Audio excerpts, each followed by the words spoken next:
guys, welcome to my happy place.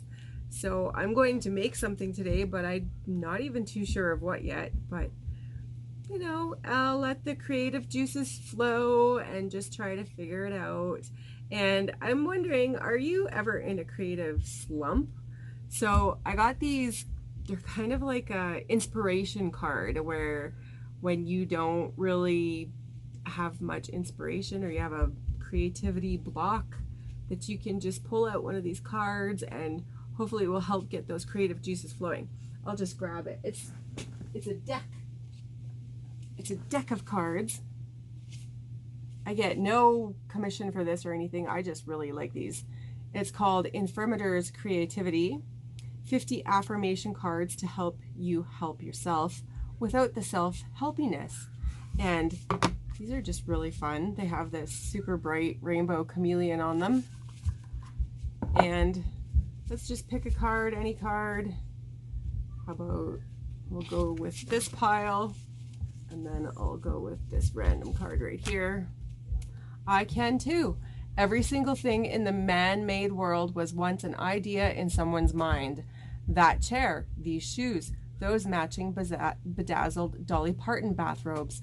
Being surrounded by the physical manifestation of so many schemes and dreams and artisanal ice creams is like jet fuel for my creative engine. If all these things got made, I can make whatever I want. Pass the bedazzler, please. How great are these? So this little bit of fun inspiration, I just bought these off of Amazon. And yeah, I just wanted to pass those on to you because I find these helpful if I'm in a creative block. Anyhow, I'm going to get started with whatever creativity item comes to mind today, a thought, idea, whatever. And when I'm creating, I will take you there with me. So please join me on the flip side. So this is a 3-part stencil set. It is by Gina K Designs. It is called Bold Flowers. And there are matching stamps and matching dies to this set. So I'm going to start by doing the flowers first, and then the accents of the middle of the flowers. And then lastly, I'll be doing these leaves and the little dots that go on the inside of the flowers. So here I have my all-in-one tool. Some of you might have a MISTI and you can stick it in there.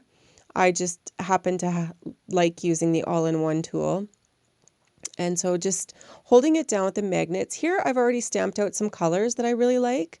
And so I'm just grabbing my first color of pinks and just making sure that I like the tone of it, stamping it off first before I actually start my blending. So there, I'm really happy with that color of pink. I do 3 of these flowers in pink. And then I go and I do the other 2 in a more subtle pink. Now, the difference between the 2 colors of pink is very, very subtle, but when the flowers are done, you will be able to see just a slight difference, but that's okay. That's exactly what I was going for. And so here I've just grabbed another color of pink. This one's a little bit lighter, a little more orange in this color, whereas the first pink really popped. And so here I'm just finishing off the 5th flower here. Now I've put on the second part to the stencil set, and again just holding it down with my magnets in my all-in-one tool, picking up some of the pink again. I'm using different colors of pink. Actually, for this one I think I did use the same color, but I just went really heavy-handed with this one. And then for the other 2, I do other different colors so that the flowers look, I wanted in the end for them to look different than the first 3. And so I believe for these 2 flowers, these last 2, that I don't even use the same color pink. Oh, it looks like maybe I do. But they turn out differently, both of them do. So here I'm going in with some teals. And did you know that aquamarine is more of a green and teal is more of a blue? So I'm using a mixture of those 2 colors. So I'm starting off here doing some of the leaves in the aquamarine. And as you can see, it has a lot more green in it compared to the teal that I grabbed next. Now these are both beautiful colors, and I really like how these leaves turn out in the end. And there, as you can see, there are two different sets of leaves. There's kind of a long viney kind, and there's a short, just accent leaf piece for those flowers. So there I've finished with stencil number 2, and I'm going to pick up stencil number 3 and lay that down.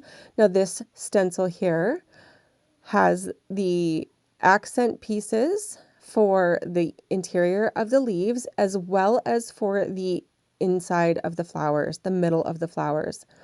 And so on anything that I did aquamarine before, I'm doing blue or teal now, and anything I did blue before, I'm doing aquamarine now. So I just flipped the colors so that they would have a very different look to them, these two leaves. I wanted just them to not look the same, give them some depth when we're done. So you can see a very subtle difference in those leaves, but it is there.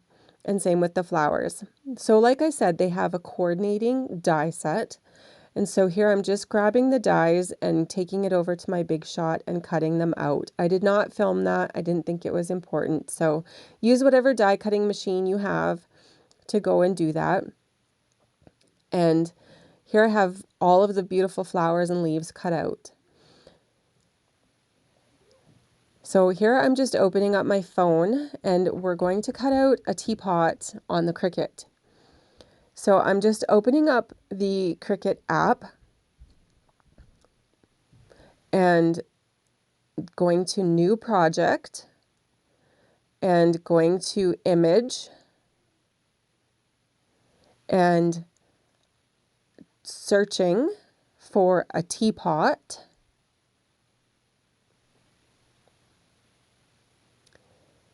And just scrolling through the different teapots. So I wanted one fairly simple. The one that I chose is a 2-layer. So it has the little heart there, the one on the right with the heart. And the second layer is the heart, but that goes on top and not underneath. And so here I'm just making sure that the medium is set correctly on my Cricut, which is cardstock. Here I'm loading the paper into the mat that goes into the Cricut, and I just hit that load button, and when it's fed in through the roller, then I can hit the go button and it will start cutting out the teapot and all of the teapot accessories. So some of the teapot accessories were the lid, and there's some little accent pieces for it. There's the heart piece for it. So here I've got the big teapot cut out, and you want to make sure that you cut out 2 of these because you're going to have a card front basically and a card base. So here I'm just putting a little piece of 2-way glue down. This piece is the top of the lid of the teapot. And I'm just putting some Versamark on it and then some embossing powder and just my heat tool and embossing that in gold.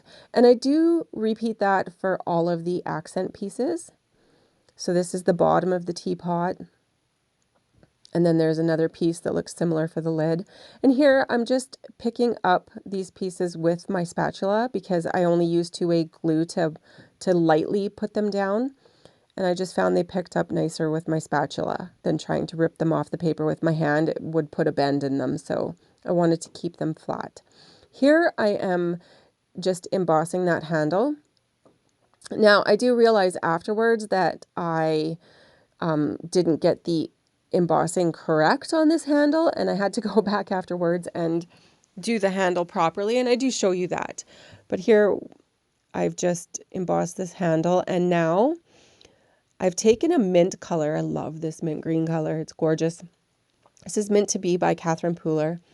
And I'm just applying this in a circular motion with my blending brush. And I'm going really heavy on the outside, but very light on the inside. And in the end, it just gives a nice gradient look to the teapot. And here I've just grabbed the same teal brush, same color of teal that we did those flowers in. And I didn't even take any of the color off of it. And I just did just the sides, and you can see how that mint really shows through in the middle of that teapot. And the sides are that beautiful teal color. Here I'm just laying out the flowers in an arrangement that I like, and just, you know, I mean, this is sped up quite a bit, so you can imagine this took a little bit of time. And then that flower there is popped up with 3D pop dots. So that's the only one that's popped up. The other ones are flat. It just gives it a gorgeous kind of 3D look in the end. And here I'm just cutting off any excess that is sticking outside of the parameter of the teapot. And there, now we have this beautiful arrangement on this teapot. So here I'm putting the sentiment in. I didn't get this on camera properly, but I just wanted to do a color that would fit in with the card. So I went with the mint to be, and I did it in 2 layers. I did it twice. I just wanted it very subtle, the sentiment to be very subtle and not take away from the design of the flowers at all. And I'm happy with that. It's there, but it's not too loud. And so now I'm just putting a score line on this second layer. So this is going to be the back of the card, but we need it to bend at a certain spot. So I'm just going underneath where all of the accents are at the top for the lid.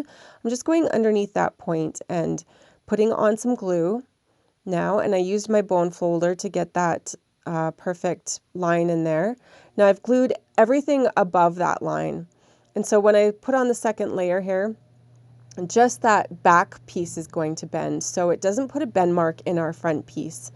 And this is the heart that I'm going to put on the inside, and I'm just picking up a couple of those pink colors that I used on the flowers and doing kind of a gradient color to this heart. So when you open up the card, there'll be a gradient heart inside. I think that turned out really cute.